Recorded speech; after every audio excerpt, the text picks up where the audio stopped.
Bonjour à tous et bienvenue sur la chaîne Lestat JDR pour la suite du making-of des Enfants du Fleuve, qui est donc une campagne que j'ai réalisée et que j'ai fait jouer il y a quelques temps, elle est terminée maintenant. Et aujourd'hui, on s'attaque à un gros morceau, c'est la préparation de la première session de la campagne. Je dis que c'est un gros morceau parce que ça m'a demandé beaucoup de travail, je pense que c'est ce qui m'a demandé le plus de travail durant toute la campagne, parce que ça pose les bases. Je pense que la première session d'une campagne, c'est très important. Et en plus, la toile de fond s'est étoffée au fil de la préparation de cette première session. La toile de fond d'ailleurs, je vous invite fortement à visionner la première vidéo du making-of parce que justement j'y traite du concept qu'on a choisi pour la campagne et de la préparation et de la création des fondamentaux de la toile de fond. Donc c'est important que vous l'ayez vu pour comprendre ce que je vais faire, dans ce que je vais expliquer dans cette vidéo. Pour ceux qui ont déjà visionné la première vidéo, je vais quand même vous rafraîchir la mémoire de manière très rapide. Donc j'ouvre à nouveau le support visuel. Vous voyez, c'est les notes de la dernière fois. Et donc, pour rappel, on avait choisi pour la campagne le concept numéro 3 qui était les disparus de Hamelin. Les joueurs vont donc incarner des enfants qui ont été enlevés par le joueur de flûte de Hamelin et qui réapparaissent 25 ans plus tard. Donc ils ont vieilli, mais pas autant qu'ils auraient dû, donc ils sont quand même adultes, et ils se réveillent au bord du fleuve sans souvenir de ce qui leur est arrivé.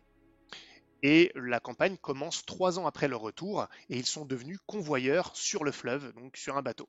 Et ils font même de la contrebande. Ça, c'est le postulat de départ.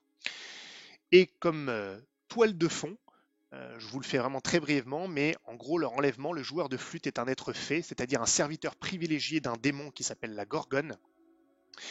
Et la Gorgone est un démon, donc se nourrit de beaucoup de choses, d'événements violents ou puissants que le démon provoque par son influence via les mortels. Et cette puissance qu'il prend, cette nourriture, prend la forme en fait d'une énergie un peu spirituelle, et j'y reviendrai, c'est important.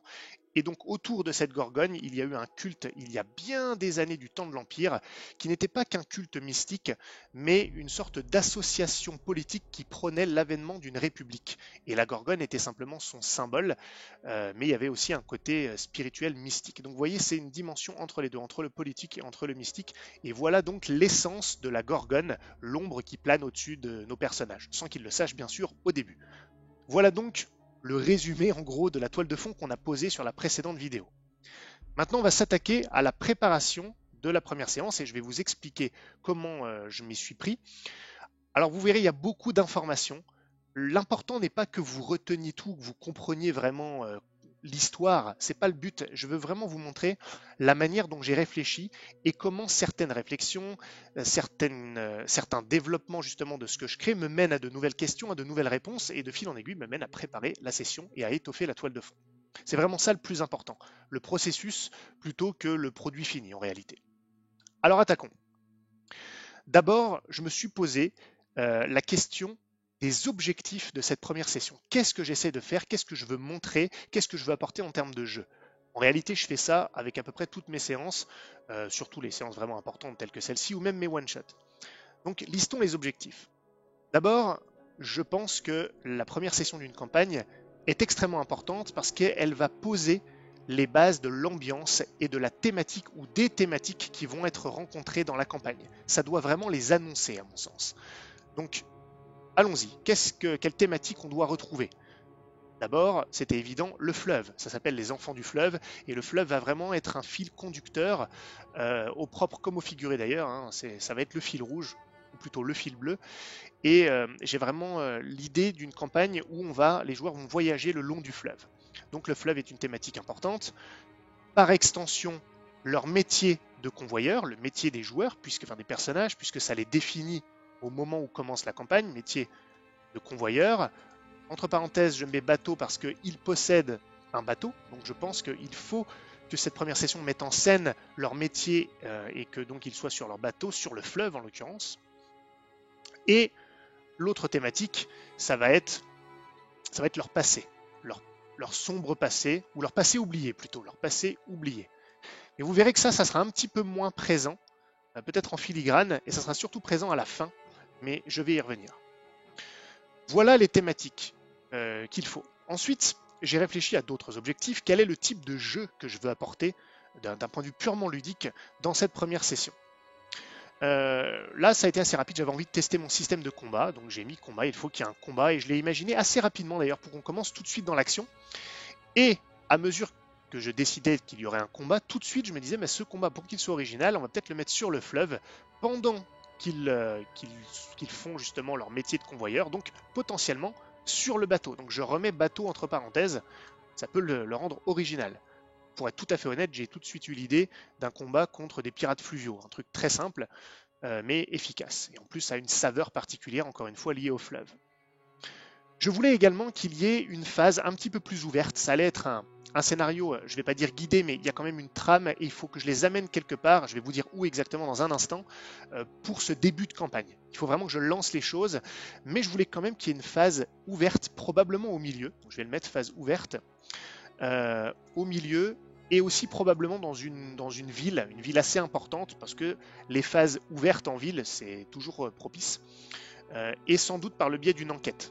L'enquête est souvent le prétexte à l'exploration et au fait d'être un peu libre dans une zone un peu définie. Et je voulais donc qu'ils puissent se balader et quand même prendre possession des lieux. Enfin, dernier élément que je voulais amener, probablement donc en troisième phase, un cliffhanger lié au passé. Donc on en revient à la thématique du passé oublié. Je voulais que dès la première session, leur passé revienne les hanter et qu'on arrive tout de suite dans le thème de campagne. Je ne voulais pas céder parfois à la tentation de dire je me garde le meilleur pour plus tard. Non, là il fallait frapper fort, tout de suite les impliquer personnellement dans cette campagne et qu'ils se disent à la fin du scénario ça y est, on est parti. Et donc je voulais que le cliffhanger fasse le lien avec leur passé, qu'à la fin de la séance, ce soit vraiment sur ce cliffhanger qu'ils vont découvrir que leur passé est là et qu'ils vont avoir par conséquent des pistes pour l'explorer et comprendre ce qui leur est arrivé ces 25 dernières années, ou plutôt 28, bref, je ne sais plus exactement, entre 25 et 30 ans. Voilà donc les objectifs de cette séance. Et vous allez voir pourquoi c'est important de penser à ces objectifs, parce qu'en fait, ça vous donne des pistes immédiatement. Si vous regardez bien, on a déjà une structure sur cette première séance. On a une structure très simple en réalité, en trois phases. Il y aura une phase d'action, de combat, et puis il y aura une phase ouverte en ville. On ne sait pas encore pourquoi, mais ils seront en ville sur une phase ouverte avec une enquête, et puis on les ramènera sur une troisième phase. On va refermer les choses petit à petit pour les amener à un cliffhanger. À mon avis, l'enquête doit les mener vers le lieu ou la situation du cliffhanger. Vous voyez, on a une structure à ce stade-là. Et on a même probablement un pitch pour ce scénario qui est en train de se dessiner. On va d'ailleurs le créer ensemble. Je pense que c'est le moment où il faut l'écrire. Alors, qu'est-ce que ça va être? Eh bien, je les vois bien avoir un combat donc sur le fleuve, c'est-à-dire qu'ils sont en train, à mon avis, de transporter une marchandise. C'est leur métier, après tout, d'un point A à un point B. Donc je pense probablement à partir de la ville de Hamelin, qui est leur ville de résidence, jusqu'à une grande ville. Alors là, vous ne voyez pas ma carte, mais si on longe le fleuve, enfin qu'on vogue sur le fleuve et qu'on va jusqu'à l'embouchure au niveau de la mer, on arrive à la ville de Brienne-les-Flots. Donc le pitch commence. Les personnages transportent une marchandise, hein, première chose, une marchandise. Et là, en pensant à ça immédiatement, j'ai voulu que ce soit quelque chose d'un peu plus criminel tout de suite. Et comme ils font de la contrebande, eh ben, j'ajoute de contrebande. Entre parenthèses, je mets secrète parce que j'ai tout de suite voulu qu'ils ne sachent pas ce qu'il y a, enfin, ce qu'était la marchandise qu'ils transportaient. Alors, ils peuvent transporter d'autres marchandises hein, dont ils ont l'habitude, mais la marchandise de contrebande, eux-mêmes ne savent pas ce que c'est. Ça, je trouvais ça intéressant. Donc, les personnages transportent une marchandise de contrebande dont ils ignorent la nature, de Hamelin jusqu'à Brienne-les-Flots. Hein, ils sont attaqués par des pirates fluviaux. Combat. Lorsqu'ils arrivent à Brienne, alors là, ils se posent une question. Ok, lorsqu'ils arrivent à Brienne, quoi en réalité? Donc on part du principe qu'ils vont quand même réussir le combat. On ne sait pas encore comment, mais bon, c'est le début, donc là on ne veut pas les tuer. Et il faut qu'il y ait une phase ouverte et une enquête à Brienne. Donc quoi faire? Eh bien là, c'est à ce moment-là que j'ai eu l'idée de me dire, ils doivent livrer la marchandise à quelqu'un, un contact, celui qui leur sert de contact régulier là-bas. Il s'appelle Bernier, on va dire. Eh bien, ça serait intéressant qu'ils arrivent et qu'ils ne le trouvent pas. Il n'est pas au rendez-vous. et même sur les lieux habituels où ils le retrouvent, ils ne le trouvent pas. Et donc ça les mène à enquêter. Et là, ça me mène aussi à étoffer un peu les prémices et l'introduction quand je vais débuter la session, en mettant un accent sur l'importance de cette marchandise, à savoir qu'elle peut leur rapporter gros, et ce de manière récurrente, parce que je leur dirai que s'ils réussissent cette mission, alors cette marchandise, ils auront l'occasion de la transporter régulièrement, et donc d'être payés grassement régulièrement. Et comme se forger une bonne vie matériellement, c'est devenu un objectif pour eux, c'était décidé dans la session 0, eh bien ça leur donne une accroche. Par conséquent, si le contact a disparu, ils auront tout intérêt à le trouver pour réussir la mission et réussir à livrer cette marchandise. Lorsqu'ils arrivent à Brienne, le contact qui doit prendre en charge la marchandise, je mets son nom, il s'appelle Bernier, n'est pas là. Et voilà, là on a le pitch.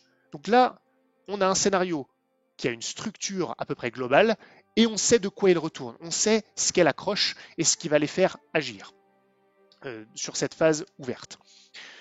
Donc là, c'est déjà une excellente base.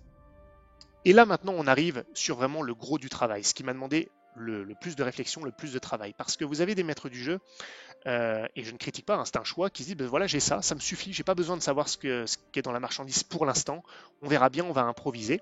C'est une manière de faire. Moi, je fais pas ça du tout, surtout que j'ai une campagne qui va être longue, qui doit lier les personnages à leur passé. Il faut que ce passé revienne, il faut que je crée des connexions, donc j'ai besoin de comprendre, j'ai besoin de savoir. J'ai besoin de moi d'avoir les réponses. J'ai besoin de savoir ce que c'est cette marchandise, ce qu'il y a derrière, ce qui se passe.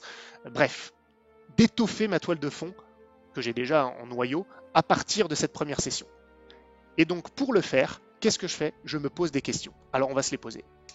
Je me suis d'abord demandé, qu'est-ce que la marchandise? Tout simplement. Et là, ça a été rapide aussi, parce que j'ai pas eu besoin de chercher très loin, j'ai utilisé de l'existant.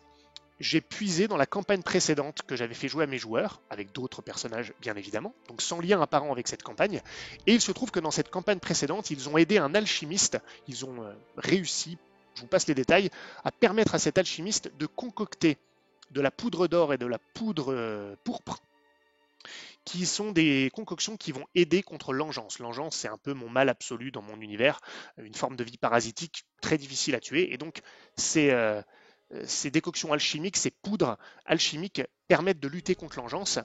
Et ça s'est fait secrètement, c'est-à-dire sans que le pouvoir royal ait connaissance de ça. Et c'est très puissant, enfin c'est très utile. Et ils ont fait ça, ils ont participé à ça. Cet alchimiste pouvait créer ça parce qu'il avait la capacité de puiser dans ce que j'appelle l'essence pourpre. C'est une énergie un peu vitale, il est le seul à pouvoir puiser là-dedans. C'est une forme de magie, mais bon, pas vraiment, mais peu importe. Et donc il était capable, à base de cet ingrédient, cette énergie, de réaliser ces décoctions.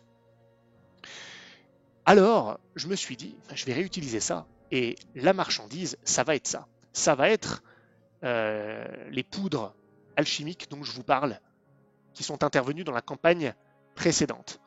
Donc je le mets, campagne précédente. Parce que, en réalité, je pense que je vous l'avais déjà dit, moi j'aime beaucoup faire des liens entre les campagnes. Parce que d'une part, mes joueurs adorent, réinterviennent comme ça des éléments sur lesquels ils ont eu de l'influence dans des histoires précédentes, ils adorent toujours. Et puis ça permet de montrer que le monde avance entre les campagnes, il est en mouvement, comme une grande fresque. Donc j'adore faire ça. Donc ça a été assez évident, la réponse à cette question. Donc voilà, je vais le mettre un petit peu en forme. J'aurais dû mettre d'ailleurs les questions. Voilà, tout simplement. Encore une fois, il y a un support visuel. Si vous voulez regarder, je pense que ça peut vous aider. Donc les poudres alchimiques, c'est la marchandise. Ensuite, autre question. Qui est le vendeur de cette marchandise? Mais là, c'est encore plus simple. Je puise encore dans la campagne précédente. Il se trouve que tout ça a été créé sous l'égide de la famille ducale, la famille du duché de Mornejour. Donc, je vais le remettre, c'est encore eux, famille du duché de Mornejour. Les joueurs dans l'autre campagne avaient beaucoup de relations avec eux, donc ça leur ferait plaisir de les retrouver. Qui est l'acheteur maintenant? Alors là, c'est encore autre chose. Qui est l'acheteur? Eh bien, j'ai voulu mettre de la tension et de l'enjeu majeur. Pourquoi c'est de la contrebande? Pourquoi c'est secret? Parce que le duché de Mornejour est en décrépitude économique. Le duché, pour revenir un petit peu, d'ailleurs c'est plus un duché, maintenant c'est une province royale, c'est plus un duché, donc vous voyez à quel point il a diminué. Et c'est commercer cette mixture, ces décoctions alchimiques très utiles et dont ils ont finalement le monopole de création, va leur permettre peut-être de se faire de l'argent et de remonter un peu la pente. Et ça, ils le vendent, là j'ai eu cette idée-là, à la Dalmérie. Dalmérie, je le mets entre parenthèses, c'est un royaume voisin, je le mets, royaume voisin et rival du royaume de Pharès, qui est donc le royaume dans lequel il y a le duché de Mornejour. Bon, peu importe si vous ne retenez pas tout ça, mais en gros, il y a un enjeu, parce que si c'est découvert, c'est quand même un tollé général. On vend une ressource précieuse à un duché, pardon, à un royaume rival et voisin. Donc voilà l'acheteur. Donc c'est assez simple de ce côté-là. En revanche, j'ai donc ça. Alors évidemment, le contact Bernier à Brienne-les-Flots doit normalement récupérer la marchandise et l'amener à la cacher, et puis ensuite l'amener au port lorsque l'acheteur arrive par la mer, donc la Dalmérie, un marchand dalmérien. Très bien, ça c'est dans l'idéal. Donc là, vous voyez, ça commence à se dessiner. Je vois à peu près ce qui se passe. Maintenant, j'ai besoin de créer des pistes et peut-être même des jalons, parce que je me dis, à un moment, les joueurs, ils vont remonter cette piste-là. Alors vous allez me dire, pourquoi? Quel intérêt pour eux à ce stade? On n'y est pas. Là, je suis en train déjà d'essayer de comprendre tout ce qui se passe derrière. En revanche, vous dites on n'y est pas, il y a quand même un lien qui est en train de se créer, vous le voyez peut-être pas. Ces décoctions alchimiques sont à base donc d'énergie pourpre, donc qui a été créée par cet alchimiste. Mais je vous ai aussi dit que c'était de cette énergie dont se nourrissaient les démons et donc la gorgone. Donc là, vous voyez, il y a un lien. Le culte de la gorgone pourrait être intéressé dans ce genre de décoction pour nourrir son démon et peut-être obtenir des faveurs. Vous voyez, on est un peu dans le délire là. Donc le lien pourrait se créer. C'est un lien indirect, parce que finalement, personne connaît leur passé parmi les vendeurs là, qui créent ces décoctions. Ils ne savent pas. Mais vu qu'il y aurait un intérêt du culte de la gorgone pour ces décoctions alchimiques, ça créerait un lien indirect avec les joueurs. On va y revenir. Ensuite, j'ai envie de connaître la circulation, ou la chaîne de transport de la marchandise. Parce que ça va me permettre de créer des jalons. J'ai pas envie de faire un point A et simplement un point Z. J'ai besoin de jalons entre les deux parce que ça fait autant de pistes qu'il pourrait explorer. Ça crée des étapes dans la campagne et ça me permet de développer chaque étape et ensuite de développer des idées par rapport à ces étapes. Vous voyez, c'est une manière de penser qui va vous permettre d'être inspiré et de créer plusieurs sujets de réflexion. Parce que si vous n'en avez que deux, en fait, on arrive très vite à court d'inspiration. Donc j'en crée plusieurs en créant des jalons et donc je m'attelle à la chaîne de transport de la marchandise. Donc on va la faire ensemble. C'est facile, ça commence à Contreboi, qui est un village paumé à Mornejour. Pareil, je puise dans ma campagne précédente, ça se passait à Contrebois, tout simplement. Ensuite, la marchandise est transportée à Élégia. Pourquoi Élégia? Parce que c'est la grande ville la plus proche de Contrebois. On essaie d'être logique, tout simplement. Et qui la prend en charge à Élégia? Là, je vais nommer un PNJ, c'est le marchand Domitien Balmont. Encore un PNJ de la campagne précédente avec lesquels les joueurs avaient eu des interactions, un puissant marchand. Ça paraît logique qu'il ait connaissance, en plus, il était associé à la famille de Mornejour. Tout à fait logique. Après Élégia, le marchand organise le transport jusqu'à Hamelin. Ah, ça y est, on arrive à Hamelin, on arrive au personnage joueur. Où là, c'est pris en charge par le baron du crime local. Tout de suite, j'ai voulu. Forcément, les personnages joueurs font de la contrebande. Donc, ils ont un employeur qui est un baron du crime, important à Hamelin. Donc, baron du crime, et via les PJ, qui sont ses employés, il fait transporter cette marchandise à Brienne. Brienne-les-Flots. Là, ça y est, vous voyez, on arrive dans le présent. Brienne-les-Flots. À Brienne, c'est pris en charge par Bernier, donc le contact qui a disparu, qui lui l'amène dans sa cache secrète, puis est censé l'amener, quand le marchand arrive, au port de Brienne. Bon, très bien. Donc là, vous voyez, on a toute la chaîne. Et ça va nous aider dans la réflexion, dans la toile de fond, vous allez comprendre comment. Maintenant, à ce stade, j'ai besoin donc qu'il y ait le culte de la Gorgone, une résurgence du culte, une version récente, pas celle de l'Empire, qui soit présente. Et je me suis dit, bah voilà, ils ont eu vent de cette marchandise secrète, et ils la veulent pour les raisons que j'ai expliquées, pour utiliser cette marchandise, cette alchimie à base d'essence pourpre, pour nourrir potentiellement la Gorgone, ou pour peut-être d'autres plans, et j'ai pas encore les idées, tout simplement. Donc il faut que je réfléchisse. Déjà, je me dis tout de suite, les pirates fluviaux, c'est pas par hasard qu'ils ont attaqué les joueurs. Ils ont été payés, potentiellement par le culte de la Gorgone. Il n'y a pas de coïncidence. Ça, les joueurs ne le sauront pas au moment de l'attaque des pirates fluviaux. C'est ça qui est potentiellement intéressant. Peut-être qu'en les interrogeant, ils pourront savoir, mais peu importe. Ça, je me pose pas trop ces questions à ce stade-là. Maintenant, il faut que je sache, avant même de savoir comment ils vont pouvoir enquêter et découvrir tout ça, faut qu'il y ait de la matière. Il faut qu'ils puissent enquêter sur des éléments. Il faut que je me pose la question, comment, alors que cette marchandise, elle est transportée secrètement, comment le culte de la Gorgone est-il au courant, tout simplement, de, qu'il y ait cette marchandise? Eh bien, ça, je ne vais pas vous mentir, c'est des questions que je me poserai plus tard. Vous voyez, là, autant il y a des choses que j'ai envie de savoir à ce moment-là, autant ça, je me suis posé la question et je n'y ai pas répondu tout de suite. Comment sont-ils au courant? Comment ont-ils découvert ça? Eh bien, je ne me suis pas posé la question tout de suite, donc je ne vais pas vous en parler aujourd'hui. En revanche, il faudra retenir cette circulation de la marchandise parce que vous verrez que j'ai utilisé ça ensuite pour me faire une idée de comment ils ont pu découvrir ça. Bien, maintenant arrivons à Brienne. Donc, on se dit que... non, alors là, c'est pas tout à fait vrai. Attendez.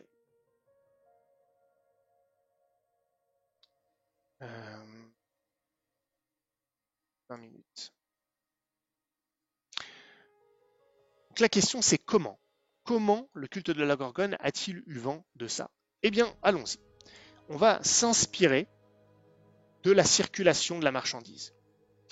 Parce que déjà, le culte de la Gorgone, je me dis, comment il aurait pu avoir eu vent de ça?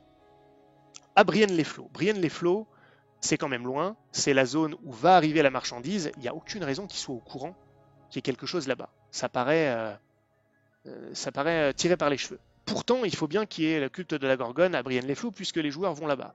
Donc je me suis dit, je me suis inspiré de la franc-maçonnerie. La franc-maçonnerie, c'est quelque chose de global. En revanche, c'est divisé en loges qui sont plus ou moins indépendantes, mais qui peuvent quand même communiquer entre elles. Elles n'ont pas forcément d'ailleurs les mêmes philosophies tout à fait. Elles ont des spécificités, elles n'ont pas forcément les mêmes objectifs, mais elles sont quand même liées par la franc-maçonnerie au sens global. Et je me suis dit, pour le culte de la Gorgone, on va faire la même chose. Donc je vais créer des loges que j'ai appelées chapitres. Par conséquent, je me suis dit, c'est beaucoup plus crédible que quelqu'un du culte de la Gorgone ait entendu parler de cette marchandise via des espions, via des gens qui font partie du culte et qui sont impliqués dans ce qui se passe, à Elegia, parce que c'est beaucoup plus proche de la source, que à Brienne. Donc j'ai mis un chapitre à Elegia et un chapitre à Brienne pour le culte de la Gorgone. Donc faisons-le. Chapitre du culte à Elegia, hein, et chapitre du culte à Brienne. Et on va essayer de leur donner quelques spécificités, puisqu'il fallait quand même comprendre. À Elegia, j'ai créé la SPR, Société du Peuple et de la République. Pourquoi?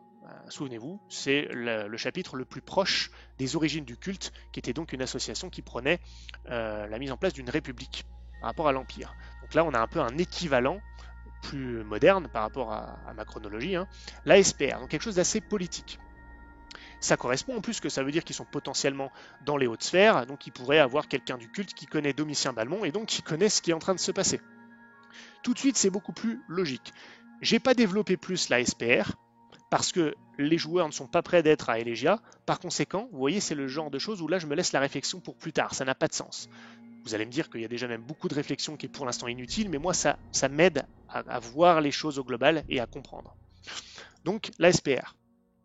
Et à Brienne, j'ai voulu une variante un peu plus technologique, si j'ose dire, philosophique et technologique. Et je me suis inspiré du mouvement physiocrate en France au XVIIIe siècle, qui est un mouvement philosophique qui prônait l'agriculture, l'essor par la terre, etc. Et j'ai voulu donc faire un chapitre qui vraiment philosophique, qui pense que l'essor technologique va venir du tiers-état, des classes basses, du peuple, justement, mais qui est un axe quand même technologique et qui pourrait donc avoir un intérêt pour l'énergie pourpre et tout ça pour des raisons technologiques. Vous voyez? Et donc je l'ai appelé le cercle des physiocrates, tout simplement. Là j'ai puisé dans l'histoire. Chapitre du culte à Brienne. Et là je me suis dit, allez, comme ils vont être à Brienne, il faut que j'ai des noms, il faut que j'ai quelques personnages de ce cercle. Donc j'en ai créé deux. J'ai créé donc Marcellus de Lumiel, qui est maître du chapitre. Donc vraiment, c'est lui le maître philosophe du chapitre, le meneur, tout simplement. Et j'en ai un deuxième, Jean Dufortin, qui lui est échevin de la ville. Lui, c'est un membre qui est donc politiquement influent dans la ville, donc là, vraiment la version influente, et je me suis dit que c'était lui qui avait recruté les pirates fluviaux. Ah, c'est lui qui a l'argent, qui a l'influence. Donc, pourquoi vous allez me dire je pense à tout ça? Mais parce que tout simplement ça crée des pistes potentielles. Je ne sais pas lesquelles ils suivront à un moment, les joueurs, je ne peux pas le prévoir, mais ça m'en crée plusieurs et ça crée un ensemble cohérent qui va m'inspirer pour la suite. Oui, on s'est éloigné de la préparation de la première session au sens strict, mais encore une fois, je vous partage ma manière de faire. Je ne prépare pas seulement ma première session, je prépare ma campagne lorsque je prépare la première session. Donc vous voyez, on a quand même pas mal de choses. Et là, je me suis dit, tout simplement, à Brienne, comme le chapitre d'Elegia a prévenu Brienne de ce qu'ils avaient découvert, eh bien, le chapitre de Brienne a mis en place via Jean du Fortin une attaque des PJ donc sur le bateau pour s'emparer de la marchandise, mais également, ils ont mis la main sur Bernier, donc le contact, et ils ont pu le forcer à montrer où il cache ses marchandises pour utiliser cet endroit pour réceptionner la marchandise, justement. Je pense que c'est ce qui a pu se passer, surtout si les pirates fluviaux ont échoué à prendre cette marchandise. Et là, je me suis dit, mais je vais un peu loin, mais comment le culte de la Gorgone a pu découvrir Bernier, comment ils ont réussi à le trouver. Et là, je me suis dit, je vais prendre des intermédiaires, des gens qui ont pu payer, mais qui sont bien implantés dans la ville. Et comme j'avais envie que mes joueurs restent un certain temps dans cette ville à un moment, je trouvais que c'était intéressant, j'ai voulu mettre un petit peu de politique des rues. Et donc j'ai créé un gang des visières brunes, inspiré des Peaky Blinders. Si vous n'avez pas vu cette série, je vous le conseille, mais je m'en suis vraiment inspiré. Et donc je me suis dit qu'eux avaient pu justement avoir un impact, ils ont pu trouver Bernier. Voilà, ils ont été payés par exemple. Et ça c'est intéressant parce que les visières brunes vont devenir une piste des joueurs sur la phase ouverte en ville. Vous voyez, et donc ça va les mener à avoir des discussions, des négociations avec des gens dangereux dans un gang des rues de Brienne, les visières brunes. Voilà pourquoi je place tout ça. Je place encore une fois des jalons, des différentes couches, des étapes pour vraiment les forcer à s'implanter dans la zone qui va être la zone de jeu. Et puis je me suis dit, pour rendre ça intéressant, on va essayer de mettre un gang rival. Alors, vous allez me dire quel rapport pour l'instant. Gang rival,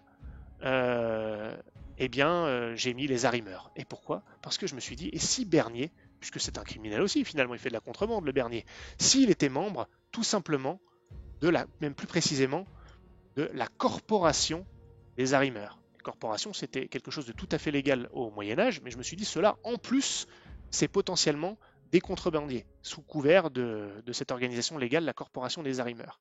Et donc, dont Bernier fait partie.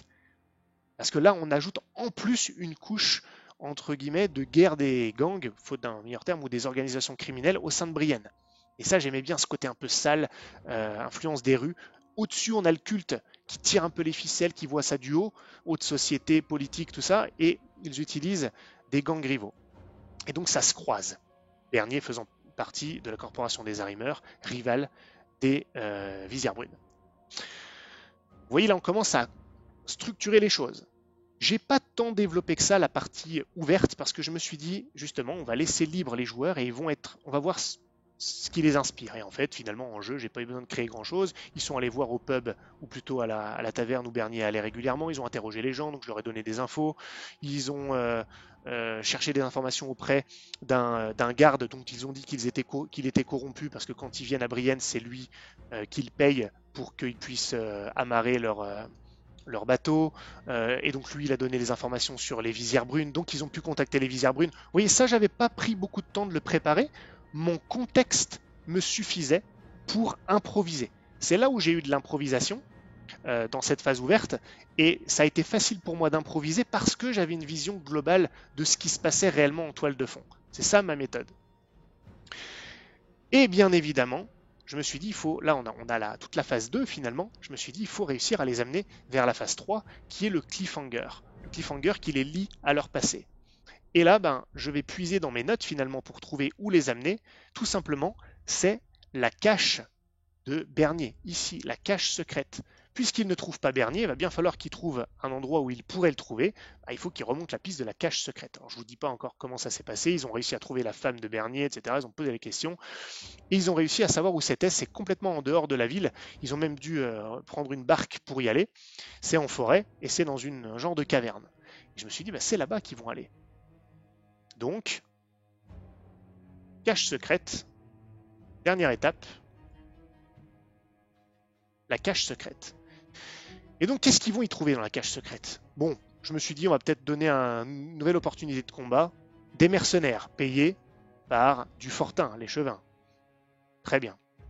Qui gardent la cache en attendant que soit livrée la marchandise. Finalement, qui n'arrivera pas puisque les pirates fluviaux n'ont pas réussi à la prendre. Vous voyez, il y a un lien. Les pirates fluviaux devaient prendre la marchandise et l'amener dans ce qui était la cache secrète de Bernier, qui lui-même a été découvert. Et donc, elles étaient gardées, cette cache secrète, par les mercenaires payés par Dufortin. Il se trouve que mes joueurs ont été intelligents, ils ne les ont pas affrontés, ils ont attendu que les mercenaires se lassent et finissent par partir. Et donc, ils sont rentrés dans la caverne. Et là, qu'est-ce qu'ils ont trouvé dans la caverne? Pas grand-chose en réalité, à part des morts. Et donc, les morts, c'est qui? Les arrimeurs. Les arrimeurs, dont Bernier, qui ont été tués parce que leur cache secrète a été découverte par les mercenaires, qui n'ont pas fait dans la dentelle. Et cette cache secrète a été découverte parce que Bernier a été menacé, notamment sa famille, et que c'est lui qui les a amenés là-bas. Et une fois que les mercenaires en sont arrivés là-bas, ils n'ont pas fait dans la dentelle. Mais, détail important, et attention, là on est vraiment sur le cliffhanger, je me suis dit, Bernier est tué de manière rituelle. Donc ils vont le trouver, égorgé, son sang ruisselant sur, tenez-vous bien, une statuette de la Gorgone. Et là, le lien arrive avec le passé des personnages joueurs. Alors vous allez me dire, oui, le lien, mais comment eux, ils vont le savoir que ça a un lien? Ils n'ont jamais entendu parler de la Gorgone. Eh bien, c'est là que je vais prendre un élément de la session 0, dont je ne vous ai pas parlé en première vidéo d'ailleurs.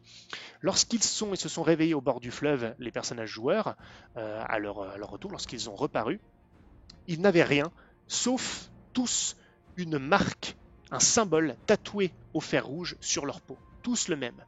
Eh bien, sur la statuette de la Gorgone, ou plus précisément à la base, sur la base de la statuette, sur le socle, pardon, de la statuette de la Gorgone, il y a le même symbole que celui tatoué sur la peau des PJ. Et la session se termine lorsqu'ils découvrent cette statuette avec sur son socle ce symbole qui est identique à celui qui est tatoué sur eux. Parce que là, immédiatement, ils savent que c'est lié à leur passé. Et à partir de là, on peut arrêter la session, la campagne commence vraiment. Et là, ils auront en plus deux objectifs. Ils vont devoir quand même trouver un moyen de savoir ce qu'ils vont faire de la marchandise. Est-ce qu'ils vont par eux-mêmes essayer d'enquêter pour trouver qui est l'acheteur final, ou est-ce qu'ils vont repartir à Hamelin pour dire qu'ils n'ont pas réussi? Mais en même temps, il y a une autre piste qu'ils vont vouloir gratter, c'est celle de leur passé. Et d'ailleurs, au passage, dans la caverne, dans la cache, j'avais laissé même un autre indice, une invitation à un salon de Monsieur Delumiel, donc le maître du chapitre. Donc ils avaient même un nom et potentiellement une piste. Évidemment, ils ont choisi de rester en ville, ils se sont attardés, mais ça, c'est une autre histoire. Voilà, encore une fois, je sais que c'était potentiellement assez complexe. Ce n'est pas grave si vous n'avez pas compris tous les tenants et les aboutissants de l'histoire elle-même. Ce n'est pas ce qui est important dans cette vidéo. Ce que j'ai voulu vous montrer, c'était les étapes de mon processus de réflexion et des raisons pour lesquelles je fais certains choix dans la préparation de cette première session de la campagne Les Enfants du Fleuve. C'est vraiment le processus qui est important plutôt que réellement la photo finale de cette session. J'espère que ça vous aura intéressé, que ça vous sera utile et surtout bien sûr que ça vous a inspiré. Si c'est le cas, évidemment, abonnez-vous, ça me fera très plaisir. N'hésitez pas à rejoindre le Discord pour poursuivre la discussion. Dites-moi en commentaire si ça vous a plu, ça me poussera peut-être à refaire d'autres épisodes pour ce making-of. Et puis quoi qu'il arrive, je vous retrouve pour la prochaine vidéo.